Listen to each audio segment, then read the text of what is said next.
Burya hari ibintu udashobora guhatiriza. Amaso ashobora kwanga bakaguha amarinete, amaguru akanga bagatera imbago. Ariko imyaka yo yanze iranga. Imyaka iragenda igakorana n'ubwonko. Ubwonko bukahagarika gutekereza neza. Ubwonko bukanga kumvira ibitekerezo. Ibitekerezo bigatangira gusohoka uko byishakiye. Nuko nguko uyu mugabo asigaye ameze. Umugabo uyoboye abaturage ba mbere ku isi benshi. Igihugu cya Leta Zunze Ubumwe za Amerika. Uwo ni Biden. Biden biravugwa ko asigaye anasinzirira muri ofisi ye. Kuko yasize umugani mu kiganiro mpaka yahuriyeho na mugenzi we Donald Trump. Aba bagabo babiri bose bashaka guhatanira umwanya wa kabiri wo kuyobora cyangwa manda ya kabiri yo kuyobora Leta Zunze Ubumwe za Amerika. Yego umwe aracyariho ariko afite manda imwe niyo agiye kurangiza. Undi yarangije manda imwe yasimbuwe na mugenzi we Biden. Gusa uko bigaragara n'iyi myaka 5 kugira ngo Joe Biden ayirangize byari ingorabahizi. Ukurikiranye neza inshuro yagiye mu bitaro asiga umwanya we wa president mu maboko ya president umungirije cyangwa vice president Kamala ni inshuro nyinshi. Inshuro twabonye za scandals cyangwa ibintu bidasanzwe ukabona president wunzu ubumwe bwa Amerika agwa hasi, nazo nizindi nshuro. Nigihe wenyine twumvishije amadiskuru ye ari mu bantu akibagirwa ibyo agiye kuvuga, akavuga ko agiye kwiryamira. Nabyo byonyine biri gutuma abanyamerika bari kuvuga ko bari guterwa isoni n'imyitwarire y'umuyobozi uri kubayobora muri iki gihe. Joe Biden yakoreye abanyamerika igihe cyinshi cyane, imyaka myinshi. Ubuzima bwe yabutanze muri politike y'abanyamerika. Yewe ngira ngo nicyo kintu ari mu bantu b'abasaza bakoreye icyo gihugu imyaka myinshi kandi barabimushimira. Ariko ubu ngubu biranze. Imyaka iranze. Imyaka nawe yasimbuza n'ikindi kintu. Imyaka nta marinete agira, imyaka n'imbago zigira.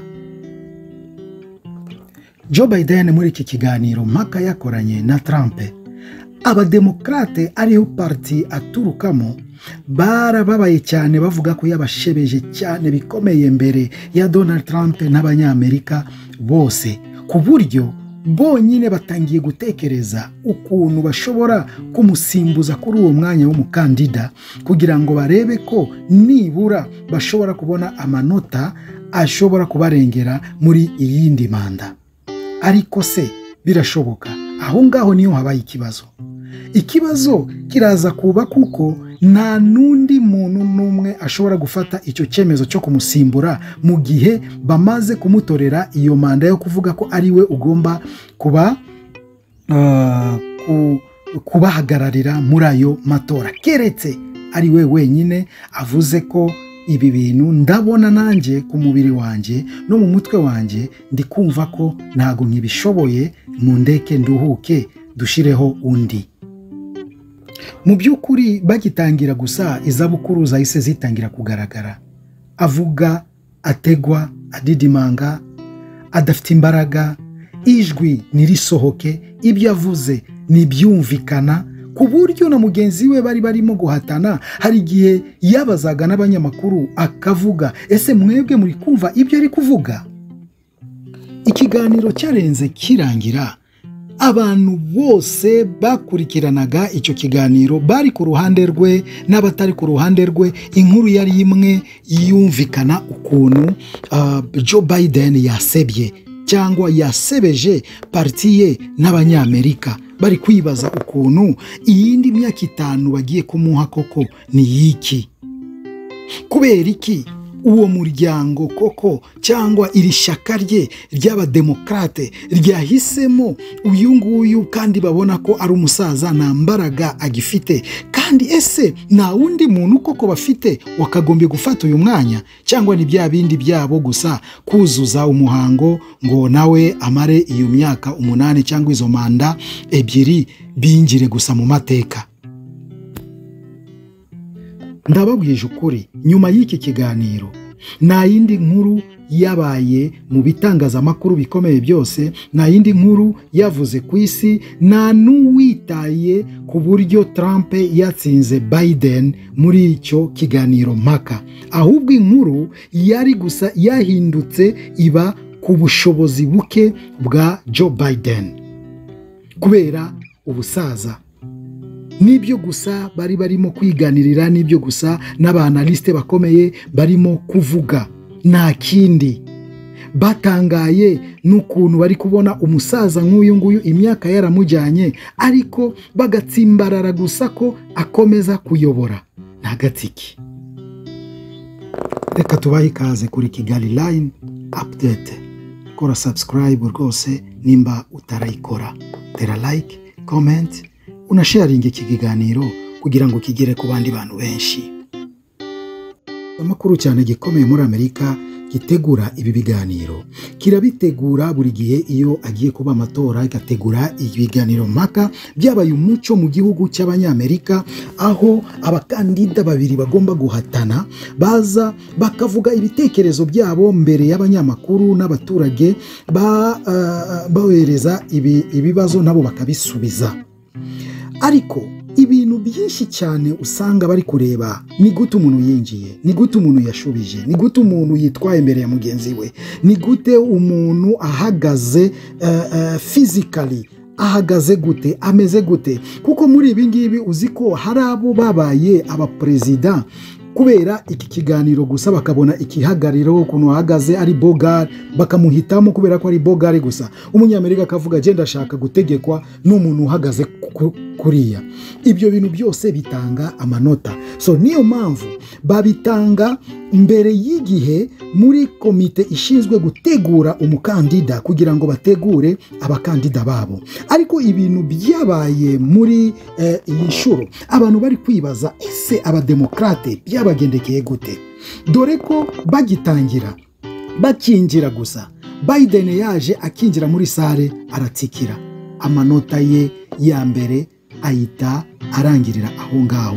Yabanje gutakaza amanota bagitangira, atikira, avuga amagambo ategwa, avuga amagambo nawe wenyine bwumva ko ibyo ari kuvuga bidasobanutse, nawe ntashobora kumenya kubisobanura ibyo yavuze.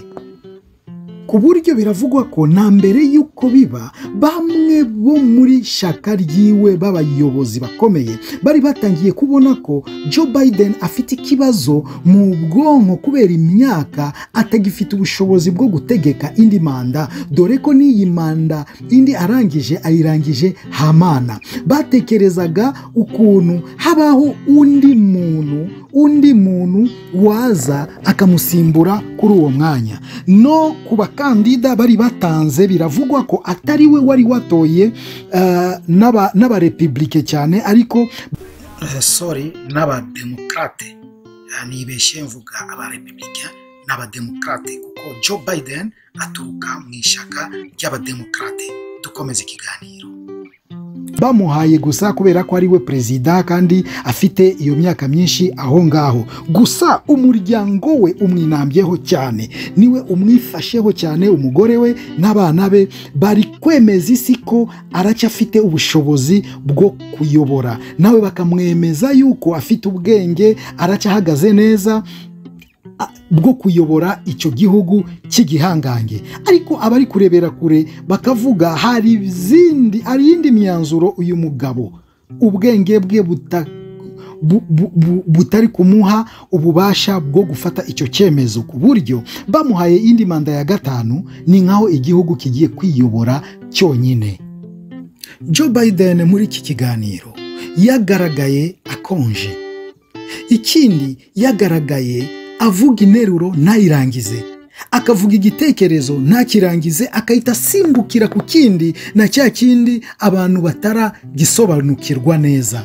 ibyo byose byagiye bigaragaza bya bindi bagenzi be bari batangiye kuvuga mbere y'uko uyu mugabo yarakoze kweri turanabyemera, ariko ntabwo ubu ngubu akiri tayari mu kuyobora iki gihugu. Byatangiye kubaha twabyita raison, ku buryo byageze ku ngingo y'intambara ya Israel na Palestine, aho umunyamerika wese ibyo bihugu bibiri ntibijya bimuva mu mutwe habe na namba, kandi mu biriya bihugu iba ari ingingo yatuma umunyamerika gutora cyangwa ntagutore. Niyo mpamvu kenshi tuzamenya kenshi niyo mpamvu iriya ntambara itagirangira, kandi buri gihe nyuma y'iyo ntambara haba harimo Amerika ishigikiye Israel. Ariko mu cya kibazo cya Joe Biden byaje kugaragara ko ubwenge bwahise bwivanga, ho kugira ngo avuge Israel ariyongera aribeshya, yitiranya Israel ayita Palestine. Kandi ibingibi bimaze kugaragara kenshi mu mbwirwaruhame rwa Joe Biden, kugenda yibagirwa ibintu, akagenda yitiranya ibintu, akagenda yitiranya n'amazina y'ibihugu mu bintu biri bya ngombwa cyane muri politike mpuzamahanga. Kuko iyo wibagiwe izina ry'ikindi gihugu ni ukuvuga ko nta gaciro uba ugihaye. Ejo bundi yongeye nyuma y'ibyo biganiro yongera kwitiranya Ubufaransa n'Ubutaliyani, ho kugira ngo avuge Ubutaliyani avuga Ubufaransa. Ibi bintu byateje impaka nyinshi cyane. Nyuma y'ibi biganiro abantu ntago bitaye gutsinda kwa Donald Trump, na nibyo byamubabaje. Donald Trump byamubabaje kubona nyuma y'iki kiganiro nta muntu witaye ukuntu yatsinze umuntu amugusha hasi rwose, bigaragare ko afite ubushobozi bwo kuyobora icyo gihugu, ariko abantu bitaye kuvuga gusa ku bushobozi buke bwa Biden. Nicyo kibazo afite muri iyi minsi cyo kwibagirwa ibintu, bituma ariyo nkuru gusa yasakaye. Nta muntu uri kuvuga Donald Trump, umuntu uri kuvugwa ahubwo n'ubushobozi buke bwa Joe Biden. N'imyaka ye yabaye myinshi igaragaza ko atakibashije kuyobora iki gihugu.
z'aba bagabo zitegurwa mu buhanga bwinshi cyane, zigashyirwa mbere ye mu buryo bw'ikoranabuhanga buhambaye cyane.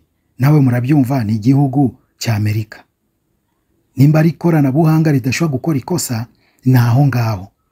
Ibintu byose biba bisetinze, biteguwe neza ku buryo umuperezida wabo mu buri kintu cyose akora, mu kihagariro, uko ahagarara, uko avuga, atabasha gukora ikosa ryatuma umunyamerika ajya hasi. Kuko buri gihe baba baharanira kugaragara ko ari bo ba mbere mu kintu cyose, bakarwanira ishema ry'igihugu cyabo n'isura yabo, gutangirira kuri perezida wabo kugeza ku muturage wo hasi.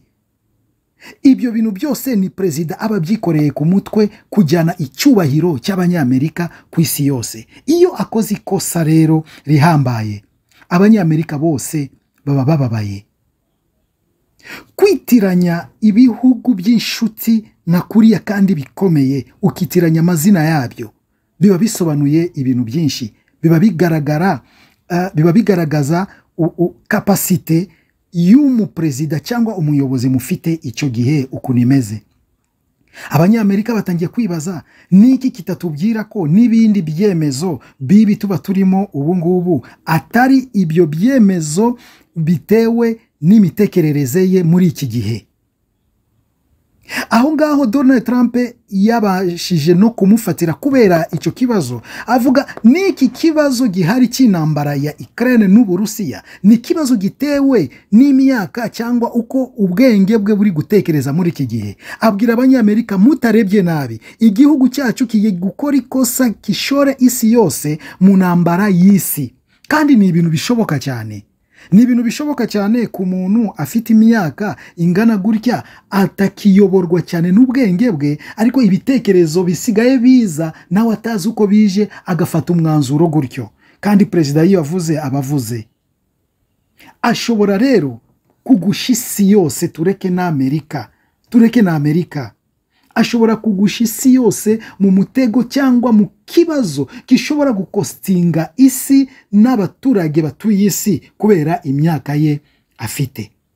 Niyo mpamvu batangiye kwibaza, hari ihurizo riri hariya. Ni gute Donald Trump agomba gusimburwa n'undi kuri uyu mwanya w'umukandida ugomba kwiyamamariza igihugu cya Amerika kuri iyi manda?